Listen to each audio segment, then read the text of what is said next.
How does one of the smallest communities in Wales become one of the first cities in Wales? Well, we're going to talk a little bit about that today, how it became so, why is it so significant historically, and what's it doing now?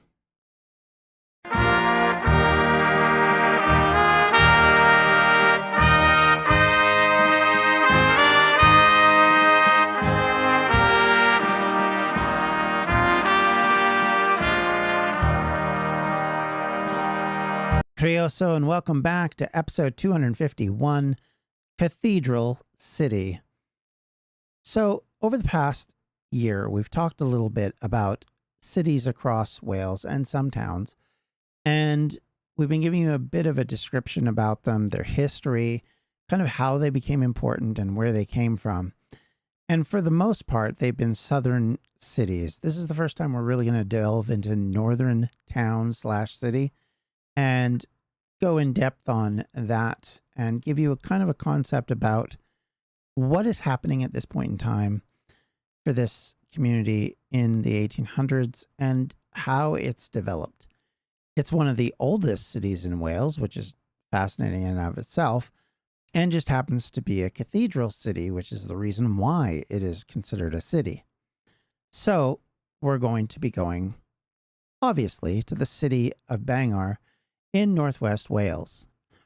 It sits, of course, on the edge of the Menai Strait, with Snowdonia rising more or less behind it, and of course, the North Sea and the Strait staring in front of it.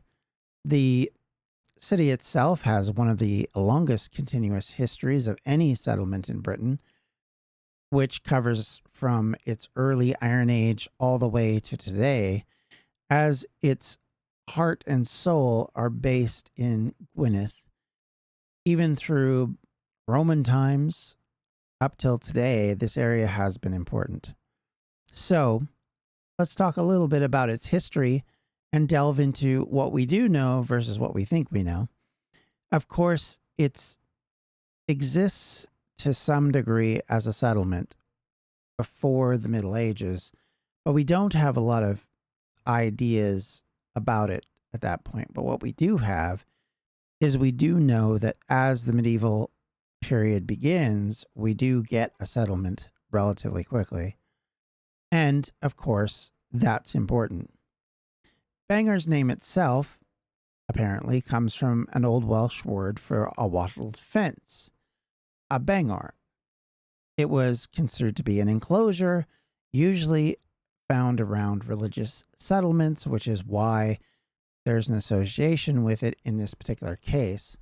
The city's storied history begins with the foundation of its church in the 6th century. According to tradition, Saint Denis, a disciple of Saint David, established a monastic community here around 525 AD. The monastery was dedicated to the saint himself and became one of the earliest centers for Christianity in Wales. By the 6th and 7th century, this settlement was not only a religious hub, but also a political one. Denis is said to have received support from Gwynedd, the powerful king of Gwynedd, whose court lay nearby in Egan.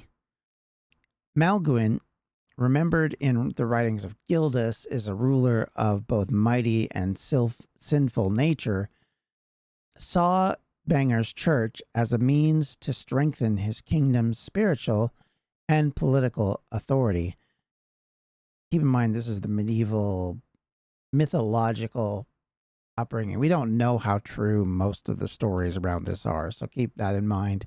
A lot of what we get about early Gwynedd history comes from writings by Gwynedd royal scribes in the 10th century, so take with a grain of salt some of this. The monastery endures centuries of upheaval, including raids by the Vikings in the 9th and 10th century, but it survived as a symbol of Christian continuity. By the time of the Norman invasion, Bangor had already been established as one of the four medieval Welsh bishoprics alongside St. David's Llandaff, and St. Asaph. During the High Middle Ages, after the conquest of England by William the Conqueror, Bangor still laid at the heart of the Kingdom of Gwynedd. The city's bishopric was both the spiritual center and a political tool. Bishops of Bangor were often acting as mediators between the princes of Gwynedd and the kings of England. Through their loyalties, of course, were somewhat divided because they were representatives of the church as well. One of the most influential rulers of Gwynedd, Llywelyn the Great, or Llywelyn ap Iorwerth, patronized Bangor's cathedral in the early 13th century. Llywelyn granted lands and privileges to the bishoprics, strengthening its role in Welsh society.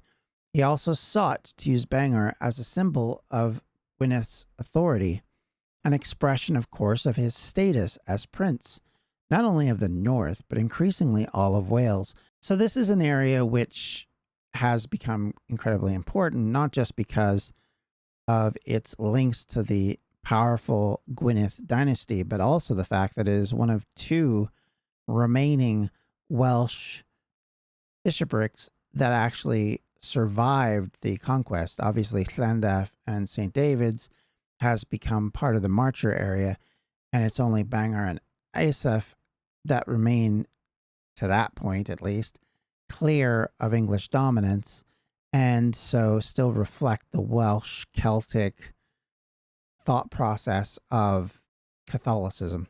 And of course, these bishops were also widely entangled in political struggles as well as religious ones.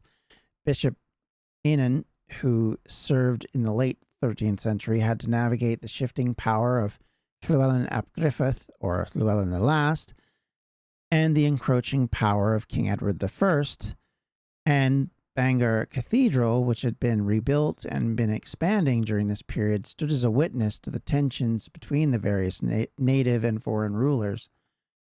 This, of course, clashes right up until the death of Llywelyn and his brother David in the late 13th century. With the conquest of Wales by Edward I, Bangor, like the rest of the country, was absorbed into the Principality of Wales under English control. The city's ecclesiastical status gave it some protection, of course, but it was not immune to conflict. Edward I's campaign left much of Gwynedd devastated, and Bangor's cathedral itself was damaged during these wars. The rebuilding efforts symbolized the resilience, but also marked the reality that Bangor was now under English overlordship. English kings now appointed bishops, something outsiders who knew little of the Welsh language or customs, or even its basic society, suddenly being thrust into the position of in charge of this local flock, would have to struggle with, and the community itself, of course, would have to struggle with over the years. But even as that was the case, Bangor remained a vital center of Welsh life. Pilgrims continued to visit the bishopric, and it retained influence because of it. The Welsh language, of course, remained dominant in Gwynedd even today, and everyday life was served in Welsh, while the ecclesiastical life was in Latin, and then, of course, later English once the end of Catholicism in England and Wales came about. Bangor, of course, was caught up in the Glyndŵr revolt of the early 1400s, and, of course, when Owen Glyndŵr was proclaimed Prince of Wales in 1400, it was the most serious uprising that the English ever felt out of Wales.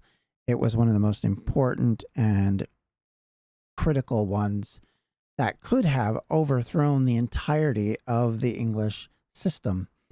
And because of that, Bangor, of course, was the episcopal city of Gwynedd, and it would remain a part of this rebellion for a long time, as it was, of course, caught in the crossfire. In 1402, the city was attacked and parts of the cathedral were damaged during the attack. The bishop at the time, Henry Crump, found himself navigating a dangerous path between loyalty to the English crown and the demands of Glyndwr's supporters. It was said that Glyndwr's forces used the revolt not just as a military struggle, but also a cultural and religious one. Of course it was. It was always going to be a multifaceted revolt, one in which we see changes in the way the country is governed, the way the country is managed, the bureaucracy of it. The very center of consciousness around it was being reformed and refashioned away from the English ideals and towards a stylized version of what I would say Welsh culture is. And of course, that would come down to the religious center. Keep in mind that, especially before this, there's been debate, particularly before the strengthening of Canterbury, about who was actually in charge in Britain, who was the center of the church in Britain. And even after that, there were still clergymen in Wales that wanted the Welsh cathedrals and the Welsh bishoprics to have equal standing to their English counterparts. So this is something that Owen saw as key to centralizing the hierarchy around his kingdom, because of course the church at that time is critical to the way the bureaucracy of a kingdom works in communicating with other kingdoms and nations, and the ability to carry out treaties and all those kind of things are critical to have people who can write them down when most people can't actually write, and literacy is a very narrow column of people. And so because of that, there was interference through this. Both sides, of course, interfered to try and gain control of this. And although this vision from Owen Glyndwr's standpoint never was realized, the very idea of having a centralized Welsh bishopric, which symbolized the Welsh identity, was still important, still marked even under English domination. Of course, as the revolt failed, its scars remained. The cathedral in Bangor, for example, required yet again further repairs in the aftermath. And of course, as all of Wales suffered from population decrease because of the fighting, it nevertheless became and continued to be a religious and cultural hub, even as people remembered the days when the rebellion had seemed to offer hope that Wales would be free. And realistically, this is where things go a little quiet. So you have about a century where there's not much going on in Bangor. It's just basically the same sort of semi-village lifestyle with the big church in it, effectively. And it changes in the 15th century, at least with the late 15th century, with the arrival of the Tudors. Bangor now enters a new chapter. The Tudor dynasty, because of its Welsh origins, brought a sense of pride to the people of Gwynedd and the area of Wales in general. Henry VII's victory at Bosworth in 1485 was celebrated across Wales, and Bangor benefited from the renewed attention to the Welsh institutions. In 1535, during the reign of Henry VIII, of course, the Bangor Cathedral was again restored, though the Reformation would, of course, bring dramatic changes to that cathedral. With the dissolution of the monasteries, it swept away many of the religious houses, but Bangor's status as a cathedral ensured its survival. Bishops appointed in this era oversaw the introduction of Protestant reforms, and sometimes against the will of a largely Catholic population. During the Elizabethan period, Bangor was home to bishops who enforced new settlements, though the surrounding countryside remained deeply attached to Welsh traditions. Something we've talked about in depth is the idea that Wales, for the most part, probably, I would say, from the conquest up until the late 19th century, remained a very conservative place. And I don't mean conservative from a political standpoint, but a conservative mentality, a unwillingness to change, a lack of desire or want to see changes made. There was a sense that Change was perceived as being bad, of interrupting the norm. And of course, maybe this was because the language is protected in that conservative environment. The society and the culture remains static in that environment. And it's only with the pressure of the English language and especially the massive population increase that comes from both within and without that we see more pressure on this, and you see a change of habit and attitude amongst a lot of the population. But before that, for the most part, it was a very conservative place, very slow to change, very quick to go back to old ways because of it. One of the reasons why they weren't super quick to take up the Reformation, even though it was being led by, in quotes, a Welsh king. So, of course, it's also in this era of this new reality of Protestantism that the Welsh Bible, of course, was translated by Bishop William Morgan, who was born near or lived near Bangor.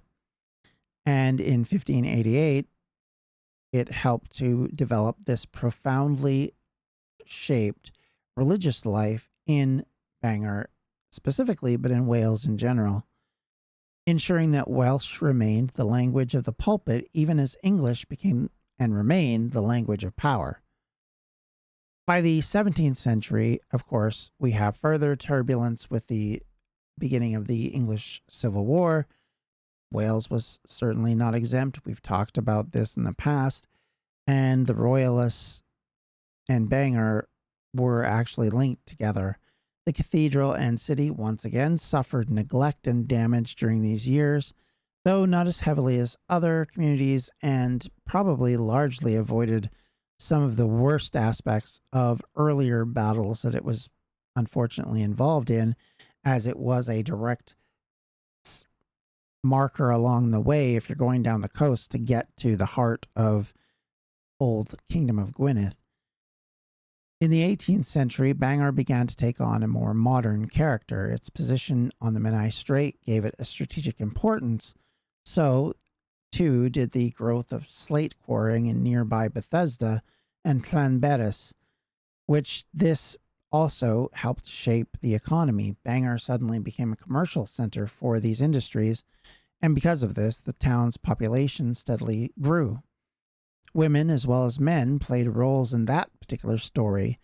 In quarrying communities, women worked in ancillary roles, running lodgings for quarrymen, managing households under harsh conditions, and sometimes participating in protests against poor pay or conditions.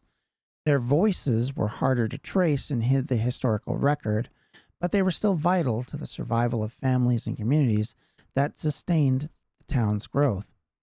I keep calling it a town, force of habit. I realize it's a city. It's the size that always befuddles me. We just don't do that in Canada. You don't get to be a city just because you have a cathedral. And so it's a little confusing. So if I flip between the two, it's not on purpose. Of course, as we move into our current period of the 19th century, Bangor is transformed from being a small cathedral town into a bustling Victorian city. Its population was swelling, driven by industry, transport, and education. Of course, one thing we have talked about is the coming of the railway. With the arrival of the Chester and Holyhead Railway in the 1840s, this connected Bangor directly to the industrial heartlands of England and to the ferry port of Holyhead. This opened the city to tourism as well as trade. Wealthy Victorians traveled to North Wales on holidays, and Bangor became a gateway to Snowdonia and Anglesey, two important holiday communities in that period, and one could argue still today. Of course, as we've mentioned, slate quarries are an important part of the story of the community and helped create this commercial as well as tourist hub.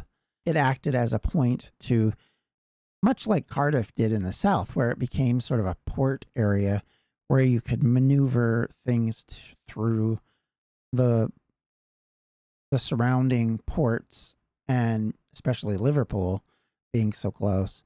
So you have this ready and available way of shipping stone, which maybe, at least initially, doesn't need trains to make it work. Of course, eventually trains come along and they kind of supersede that. But again, the train lines are coming through Bangor.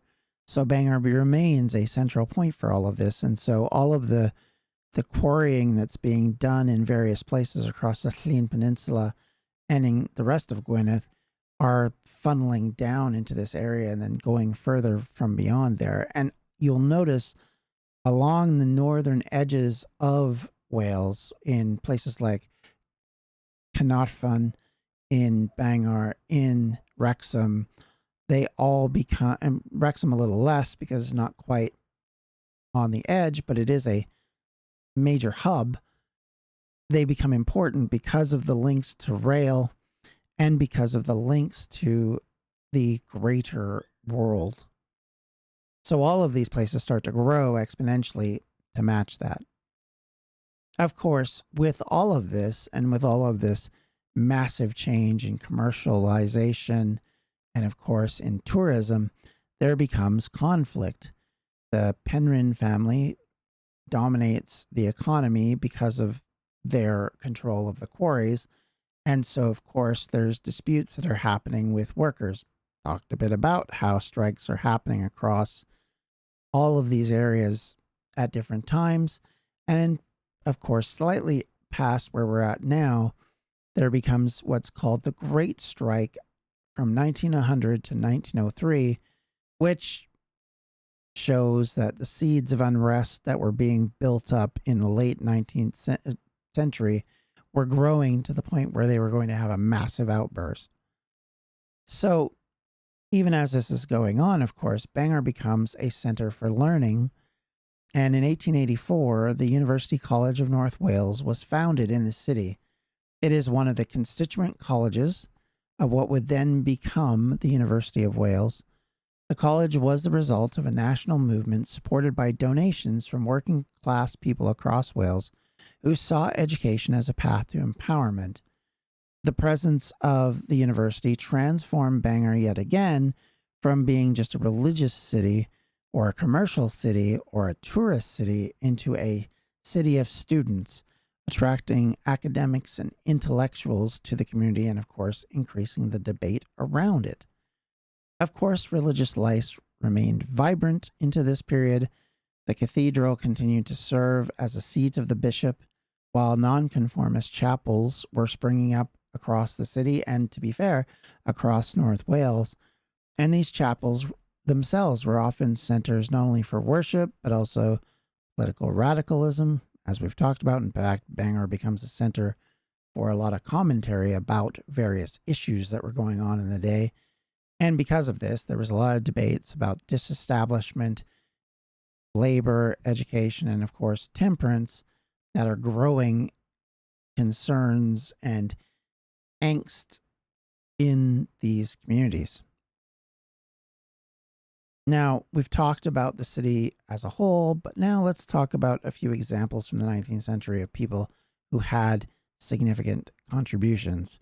One such was George Sholto Borden Douglas Pennant, the second Baron of Penrhyn, who dominated the local economy as owner of the Penrhyn Quarry. This is the person we were talking about earlier.